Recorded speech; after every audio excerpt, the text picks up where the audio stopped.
Oi amigos, tudo bom? Bom, se você tá aqui pela primeira vez, quase caí. Não esquece, deixa o seu like, se inscreve no canal, vem fazer parte da família Imparcialmente Cientista.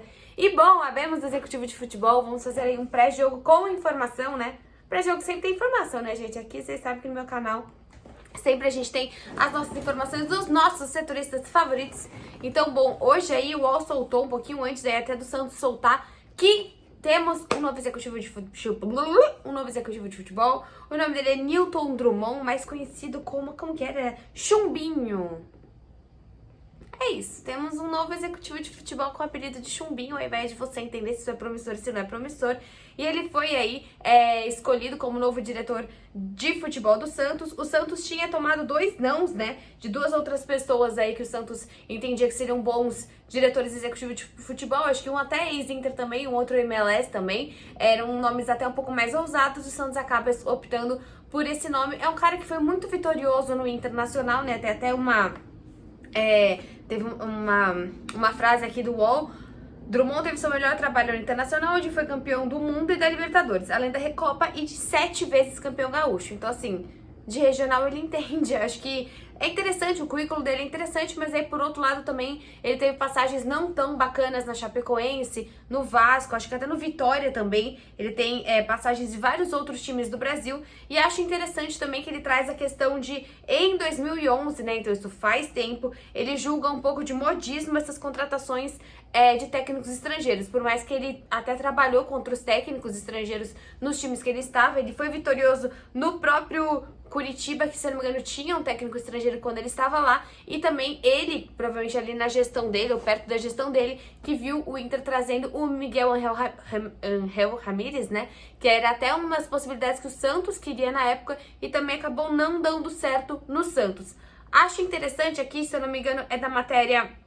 Eu acho que é da matéria do GE, que fala que no Inter, principalmente, ele não era exatamente quem contratava as pessoas, então quem escolhia os nomes, mas quem agilizava as contratações. E até o GE traz aqui, era quem agilizava as contratações, mas participava menos das escolhas dos nomes, que cabiam especialmente à presidência e à diretoria de futebol. Ele era uma figura de presença diária no vestiário. Gostei bastante dessa frase do GE, acho muito importante que ele seja uma pessoa que está dentro do clube, que está dentro do vestiário, que ele sinta o vestiário, que ele entenda não só se a gente precisa de um lateral, mas se a gente precisa de um psicólogo, se a gente precisa entender por que esse time tá com certas questões desde a base, por que esse time tem problemas com alguns meninos, tem problemas com alguns mais velhos, tem problemas de liderança, não sei. Ele que vai entender e não eu. Bom, ele tem uma carreira de futebol de 18 anos, ao todo aí ele já conquistou 15 títulos, incluindo, que a gente falou, 2 Libertadores e um Mundial e uma Copa Sul-Americana e um montão aí que a gente viu de regionais. Acho interessante que o Santos tenha seguido o plano de primeiro vamos atrás de um diretor de futebol, depois a gente vai atrás de um técnico. Não faria o menor sentido o Santos olhar primeiro para um técnico e depois para um diretor de futebol. Eles precisam aí se entender, eles precisam ter a mesma mentalidade, o mesmo objetivo. O mesmo objetivo dificilmente eles não terão, que é ter um Santos vitorioso, que é tirar o Santos desse momento ruim. Porém, idealização de jogo, maneira de pensar o futebol, quais são os reforços? Acho que o maior ponto desses dois que precisam estar em colisão, mas sem agredir ninguém, né? Estarem pelo menos em sintonia, em sinergia, principalmente porque a gente tá praticamente entrando numa janela de transferência. O Santos tá com um vazio de folha salarial, né? Essa lacuna de folha salarial, com a ausência do salário do Goulart, e ainda se a gente tiver a ida do próprio Johan Julio, tem também o salário do Kaique e tem também esse dinheiro entrando do Kaique. Como todas as negociações, eu acho muito difícil que o Almeria chegue amanhã e pague logo os quase 40 milhões ao Santos, mas é um dinheiro que tá entrando. Com o dinheiro entrando, a gente sabe que a gente precisa de cautela e organização. Desejo toda a sorte do mundo, né, pro nosso Chumbinho aí. Ele participou dessa fase mais vencedora do Internacional e, como eu falei pra vocês, também passou por fases complicadas, como a própria... Ele tava próximo do Internacional também. Eu acho que ele volta pro Inter pra tentar que o Inter não caia e acaba sendo, né, acaba não conseguindo ter esse feito, mas também ele já passou por Vitória, Vasco, Criciúma e Curitiba. Então acho que ele já viu bastante o patamar de vários times brasileiros e a gente deseja muita sorte a ele. E hoje, daqui a pouco, tem jogo, então falando um pouquinho desse pré-jogo, um jogo muito complicado, né, pra gente assistir. Eu acho que é mais, assim, a honra dessa partida, a honra de você não tomar uma goleada, né, acho que a gente se mata se a gente tomar uma goleada. É um Corinthians bem desfalcado, como era um Corinthians desfalcado também com algumas peças, mas hoje está mais ainda desfalcado, mais desfalcado até com o Corinthians que a gente jogou no Brasileiro, que também era um Corinthians misto, precisa reforçar isso, né? O Corinthians que a gente joga um pouco melhor no Brasileiro é um Corinthians misto e um Corinthians sem intensidade, é diferente de hoje. Hoje a gente pode até ver um Corinthians misto, mas se o Santos abrir 1 ou 2-0, a gente vai ver de fato um Corinthians com intensidade, porque não quer passar sufoco desnecessário do Corinthians. O Santos é como a gente fala, tá virtualmente desclassificado, mas ainda é uma partida contra um grande rival e o Santos não tem chance. Se o Corinthians perder 1, 2 ou 3, pra eles nunca vão lembrar dessa partida. E a gente não tem como esquecer desses 4-0, a gente só vai esquecer se a gente fizer 5, e a probabilidade é extremamente complicada. O Santos fez mais de 3 gols, se eu não me engano, esse ano, só contra o Cuiabá, né? Fez 3 gols contra o Curitiba, agora eu não lembro quais outros jogos do Santos, mas a gente tá vendo que o Santos não é um time que, mesmo a gente achando que tem esse tal DNA, não está demonstrando esse tal DNA dentro de campo, e pouquíssimas vezes a gente está apresentando um futebol que tenha mais de 3 gols, como hoje a gente precisaria de 5 gols. Até porque, se o Santos faz 4, vai para os pênaltis. E de um lado a gente tem um goleiro muito mais experiente e competente em penalidades, que é o próprio Cássio. Mas bom, falando um pouquinho de time dentro de campo, só falando do Corinthians, porque o Corinthians ele tá com bastante desfalque mesmo, assim. O Corinthians ele tem desfalcado, peraí, eu peguei a informação aqui. O Corinthians ele tem o Fagner como desfalque, ele tem o William como desfalque. Ai, peraí, deixa eu ver se eu acho aqui. Achei! Aqui. Ahá! Está aqui pra vocês.